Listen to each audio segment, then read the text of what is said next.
جو گناہ کرنے میں اتنے دلیر ہوتے ہیں کہ ان کو کہو بھائی نماز پڑھ لو، یہ گناہ کا کام ہے نہ کرو، کہتے ہیں اللہ بڑا معاف کرنے والا ہے. تو یہ بھی ٹھیک نہیں. اللہ یقیناً رحیم ہے، کریم ہے، رحمان ہے، ستار ہے، مگر اس کی صفت قہار بھی ہے، وہ پکڑنے والا بھی ہے، وہ عذاب دینے والا بھی ہے. مجرموں ہی کے لیے اس نے جہنم بنائی ہے، کافر بھی اس میں جلیں گے، اور وہ مسلمان جن سے رب ناراض رہا ان کے گناہوں کی سزا انہیں جہنم میں ڈال کر بھی دی جائے گی. ہم اللہ کریم سے دعا کرتے ہیں ہمیں لمحہ بھر بھی مالک کریم جہنم میں داخل نہ فرمائے. میرے پیارے اسلامی بھائیوں، ہم نے اب یہ قسمیں سنی. اب آئیے یہ سمجھنے کی کوشش کرتے ہیں کہ اگر آج مجھے اور آپ کو یہ چیک کرنا ہے کہ ہمارے اندر خوف خدا ہے کہ نہیں. باتیں تو سارے بڑی بڑی کرتے ہیں، لیکن آج اگر ہم یہ چیک کرنا چاہیں کہ ہم میں سے کس کس کے اندر خوف خدا ہے، تو حضرت سیدنا فقی ابو اللیث سمرقندی رحمت اللہ تعالی علیہ فرماتے ہیں اب یہ ایک طرح کا ٹیسٹ ہے کہ اللہ تعالیٰ کے خوف کی علامت 8 چیزوں میں ظاہر ہوتی ہے. اب یہ 8 باتیں ہیں، اس کو غور سے سن لیجئے اور اپنے آپ کو چیک کرتے جائیے. نمبر 1، انسان کی زبان میں وہ اس طرح کہ رب تعالیٰ کا خوف اس کی زبان کو جھوٹ، غیبت، فضول گوئی سے روکے گا اور اسے ذکر اللہ، تلاوت قرآن اور علمی باتوں میں مشغول رکھے گا. اگر زبان میں خوف خدا ہے، اب چیک کر لیں میری اور آپ کی زبان کیا بولتی رہتی ہے. دوسری بات، اس کے شکم میں یعنی اس کے پیٹ میں وہ کس طرح کہ وہ اپنے پیٹ میں حرام کو داخل نہ کرے گا اور حلال چیز بھی بقدر ضرورت کھائے گا. اب غور کر لیجئے، جو کھاتے ہی رہتے ہیں یہ سوچتے ہی نہیں کہ حلال کھا رہا ہوں حرام کھا رہا ہوں. اب یہ پیٹ میں خوف خدا کی علامت بیان ہے. پھر فرمایا اس کی آنکھ میں وہ اس طرح کہ وہ اسے حرام دیکھنے سے بچائے گا اور دنیا کی طرف رغبت سے نہیں، بلکہ اگر دنیا کی طرف دیکھے گا بھی تو حصول عبرت کے لیے دیکھے گا. اب وہ لوگ سوچیں جن کی آنکھیں کیا کیا دیکھتی، نہ دیکھنے کا بھی دیکھتی ہیں، یہ آنکھ خوف خدا والی تو نہ ہوئی نا. پھر فرمایا اس کے ہاتھ میں وہ اس طرح کہ وہ کبھی اپنے ہاتھ کو حرام کی جانب نہیں بڑھائے گا بلکہ ہمیشہ اطاعت الہی میں استعمال کرے گا. اب وہ لوگ جو ظلم کرتے ہیں، جو ان ہاتھوں سے گناہ کرتے ہیں، انہیں سوچنا چاہیے کہ یہ ہاتھ اللہ کی نعمت ہے، مجھے جواب دینا ہے. اس کی بعد فرمایا اس کے قدموں میں وہ اس طرح کہ وہ انہیں اللہ تعالیٰ کی نافرمانی میں نہیں اٹھائے گا بلکہ اس کے حکم کی اطاعت کے لیے اٹھائے گا. اب وہ لوگ سوچیں جو ان پیروں سے چل چل کر سنیما گھروں کی طرف جاتے ہیں، بے حیائی کے اڈوں کی طرف، شراب خانوں کی طرف، جوئے کے اڈوں کی طرف اور ایسی تفریح گاہوں کی طرف جاتے ہیں جہاں حرام کام ہوتے ہیں. اگر یہ پیر گناہ کی طرف لے جاتے ہیں پھر تو خوف خدا نہ ہوا نا. پھر فرمایا اس کے دل میں وہ اس طرح کہ وہ اپنے دل سے بغض و کینہ اور مسلمان بھائیوں سے حسد کرنے کو دور کر دے اور اس میں خیر خواہی اور مسلمانوں سے نرمی کا سلوک کرنے کا جذبہ بیدار کرے. اب ہر بندہ چیک کرے یہ دل سوچتا کیا ہے، یہ دل خیال کیا کرتا ہے، یہ دل میں مسلمانوں کے لیے جذبات کیسے ہیں. کہیں کسی کا حسد، کسی کا کینہ، کسی کی برائی، کسی کے لیے گندی پلاننگ اور برے برے منصوبے تو نہیں. اگر خوف خدا ہوگا تو دل ان بیماریوں سے پاک ہوگا بلکہ آقا کے عشق کا مدینہ بنا ہوا ہوگا. فرمایا اس کی اطاعت و فرما برداری میں اس طرح کہ وہ فقط اللہ تعالیٰ کی رضا کے لیے عبادت کرے اور ریا اور نفاق سے خائف رہے، خوف زدہ رہے. اور 8ویں بات فرمائی اس کی سماعت میں ہے، کان میں. کیسے؟ اس طرح کہ وہ جائز بات کے علاوہ کچھ بھی نہ سنے. اے میوزک، گانے باجے سننے والوں، اے بے حیائی کی باتیں سننے والوں، سوچو یہ کان بھی رب کی نعمت ہے. کہیں ایسا تو نہیں کہ اس کا خوف ہی ختم ہو گیا ہے. جو چاہتے ہیں وہ سنتے ہیں، جیسا چاہتے ہیں وہ سنتے ہیں. سنتے وقت یہ سوچتے نہیں ہے کیا سن رہا ہوں، یہ سننا میرے رب کو پسند آئے گا یا میرا رب اس سے ناراض ہو جائے گا. اے میرے پیارے اسلامی بھائی، یہ ہے وہ 8 باتیں کہ جس کو چیک کرنے سے پتا چلتا ہے کہ ہمارے اندر کتنا خوف خدا ہے. اور جس کے پاس یہ نعمت آ جائے نا، اللہ کا ڈر آ جائے، خوف آ جائے، دل خوف خدا سے لبریز ہو جائے، پھر سنیے قرآن پاک میں اس کے لیے کیسی کیسی بشارتیں ہیں۔ ابھی ہم نے پہلے تو سنا قرآنی آیات کے ذریعے کہ خوف خدا اپنانے کی ترغیب قرآن پاک دے رہا ہے، اب سنیے جن کے پاس خوف خدا ہوتا ہے انہیں رب عز و جل کیسے کیسے انعامات کی بشارت سنا رہا ہے۔ چنانچہ سورہ رحمان میں قرآن مجید فرقان حمید میں ارشاد ہوتا ہے وَلِمَنْ خَافَ مَقَامَ رَبِّهِ جَنَّتَانِ، ترجمہ کنز ایمان، جو اپنے رب کے حضور کھڑے ہونے سے ڈرے اس کے لیے 2 جنتیں ہیں۔ یہ خوف تو آئے نا کہ مجھے پیش ہونا ہے، مجھے جواب دینا ہے۔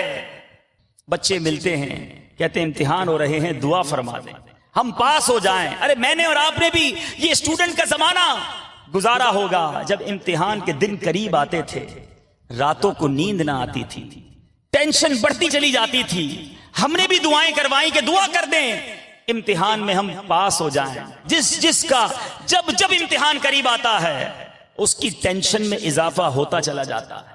مجھے سچ بتائیں، ایک دنیا کا امتحان ہے جس کی فکریں ہیں، بلکہ بچے کو فکر بھی ہوتی ہے، والدین کو بھی فکر ہوتی ہے۔ ہم نے دیکھا بچے بھی ٹینشن میں، ماں باپ بھی ٹینشن میں۔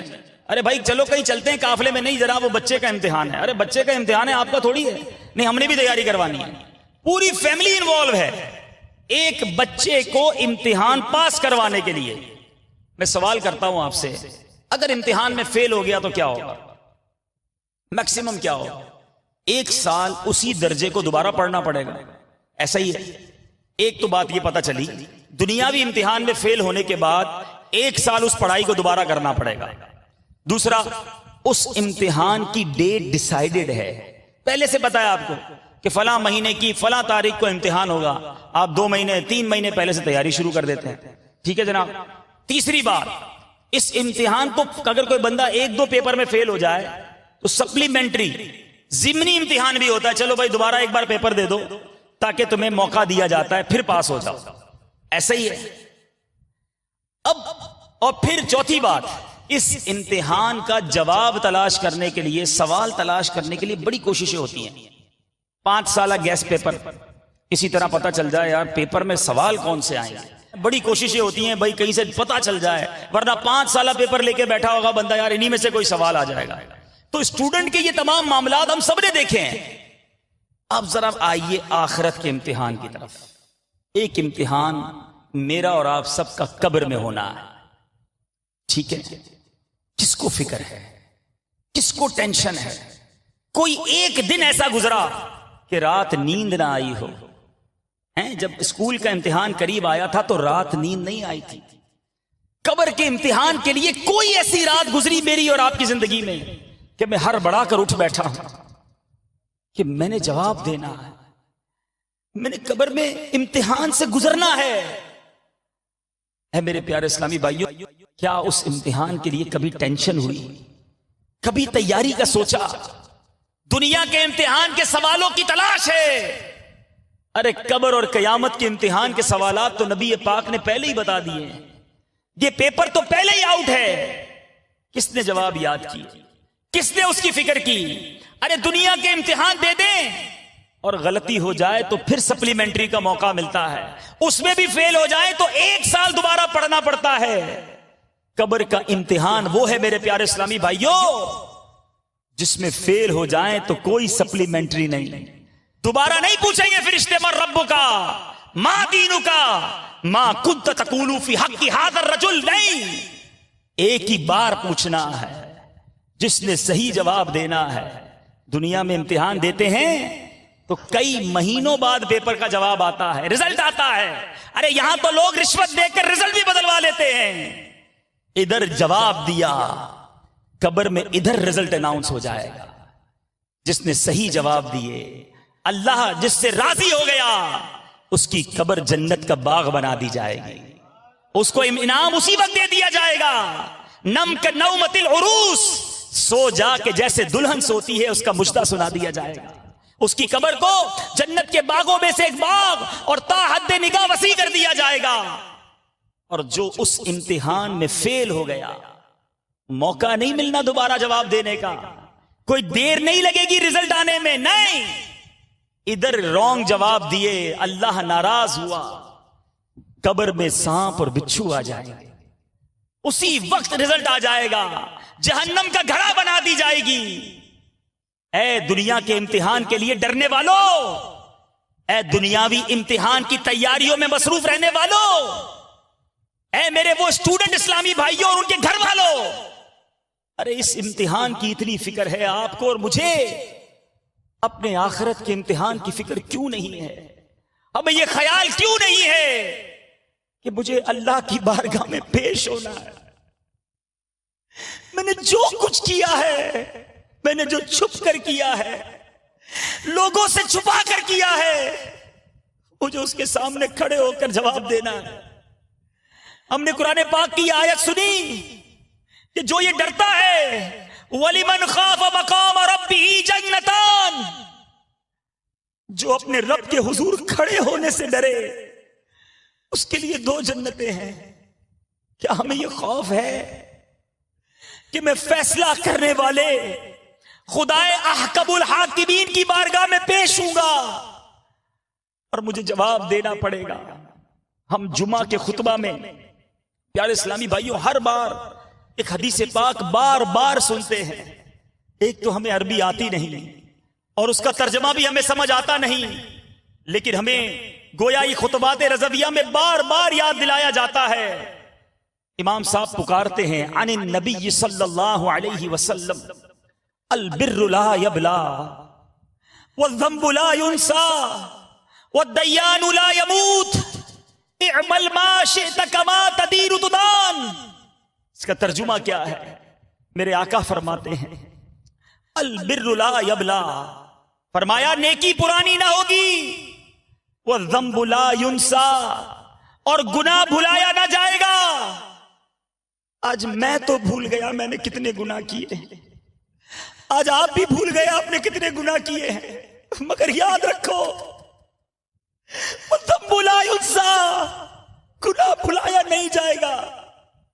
اور جس نے فیصلہ کرنا ہے، جس نے یہ ڈیسیژن لینا ہے کہ کون جنت میں جائے گا کون جہنم میں جائے گا، والدیان لا یموت، حدیث پاک میں ارشاد ہوتا ہے اور بدلہ دینے والا نہ مرے گا، وہ رب ہمیشہ باقی رہنے والا ہے۔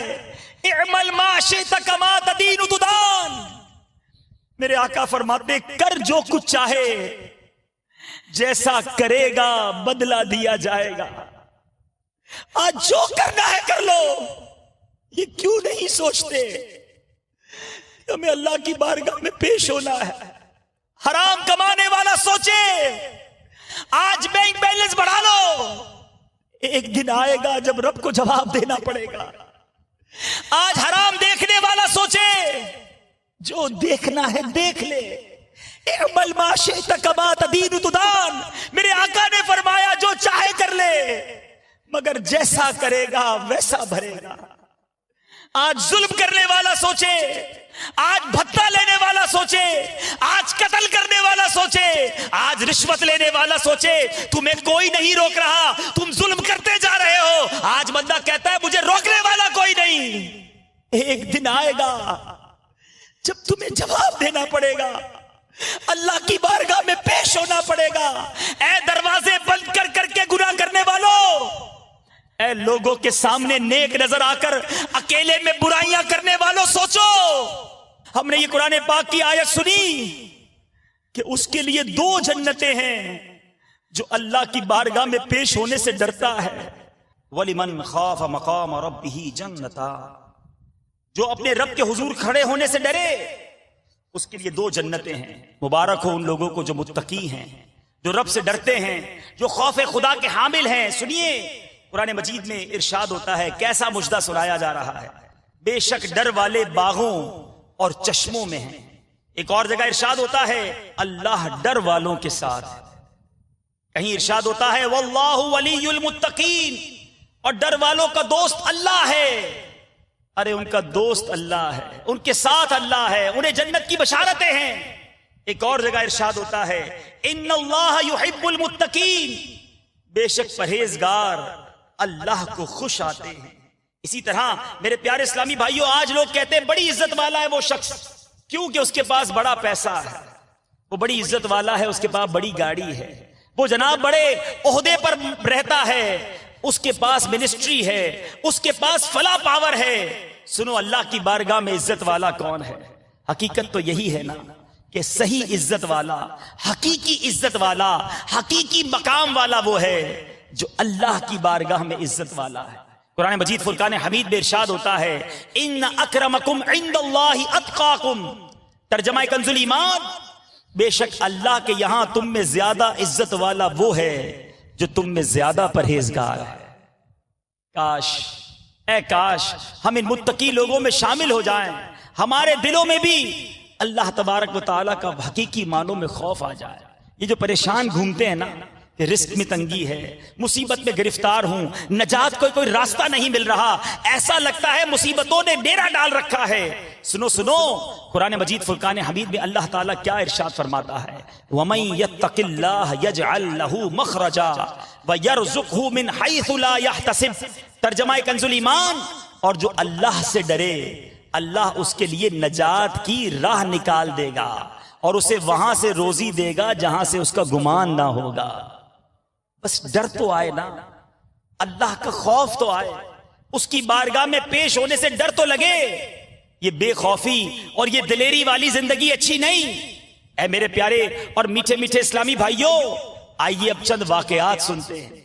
ہم نے قرآن پاک کی آیات کے ذریعے سمجھا کہ تقویٰ کی ہمیں جا بجا تلقین کی گئی، متقین کو جا بجا قرآن پاک میں انعامات کا مشدہ سنایا گیا۔ ہم نے یہ بھی سنا کہ خوف خدا چیک کیسے کیا جائے، خوف خدا کی تعریف کیا ہے۔ اب آئیے سنتے ہیں کہ ہمارے اسلاف کے اندر کیسا خوف خدا ہوا کرتا۔ ارے میرے آقا مدینے والے مصطفیٰ صلی اللہ تعالی علیہ وسلم تو وہ ہیں جن کے صدقے ہم بخشے جائیں گے، مگر نبی پاک کا انداز دیکھیں۔ ایک بار صحابہ کرام حاضر ہوئے، بی بی عائشہ صدیقہ رضی اللہ تعالی عنہا کی بارگاہ میں، عرض کی کہ ہمیں رسول اللہ صلی اللہ تعالی علیہ وسلم کی کوئی بات سنائی، ہمیں آقا کی کوئی بات بتائیے۔ تو آپ رو پڑی اور فرمایا، ایک رات رسول اللہ صلی اللہ علیہ وسلم میرے پاس تشریف لائے اور فرمانے لگے، مجھے رخصت دو کہ میں رب تعالیٰ کی عبادت کر لوں۔ تو میں نے عرض کی، یا رسول اللہ، مجھے آپ کا رب تعالیٰ کے قریب ہونا اپنی خواہش سے زیادہ عزیز ہے۔ تو میرے آقا گھر کے کونے میں کھڑے ہو گئے اور رونے لگے، پھر وضو کر کے قرآن پاک شروع کیا، دوبارہ رونا شروع کر دیا، یہاں تک کہ آپ کی چشمان مبارک سے نکلنے والے آنسو زمین تک جا پہنچے۔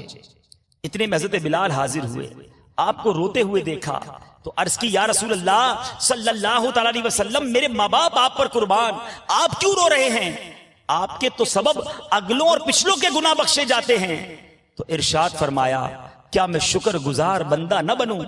اور مجھے رونے سے کون رو سکتا ہے، جبکہ اللہ تعالیٰ نے یہ آیت نازل فرمائی جس کا ترجمہ ہے، بے شک آسمانوں اور زمین کی پیدائش اور رات اور دن کی باہم بدلیوں میں نشانیاں ہیں عقل مندوں کے لیے جو اللہ کی یاد کرتے ہیں، کھڑے اور بیٹھے اور کروٹ پر لیٹے اور آسمانوں اور زمین کی پیدائش میں غور کرتے ہیں۔ اے رب ہمارے، تو نے یہ بیکار نہ بنایا، پاکی ہے تجھے، تو ہمیں دوزخ کے عذاب سے بچا لے۔ اے میرے پیارے اسلامی بھائیوں، اسی طرح دیگر انبیاء علیہ الصلوۃ والسلام کے جب واقعات پڑھتے ہیں، سنیے سنیے، حضرت سیدنا ابو درداء رضی اللہ تعالیٰ عنہ سے روایت ہے کہ حضرت سیدنا ابراہیم خلیل اللہ کے خلیل ہیں، جب نماز کے لیے کھڑے ہوتے تو خوف خدا کے سبب اس قدر گریہ وزاری فرماتے کہ 1 میل کے فاصلے سے ان کے سینے میں ہونے والی گھڑگھڑاہٹ کی آواز سنائی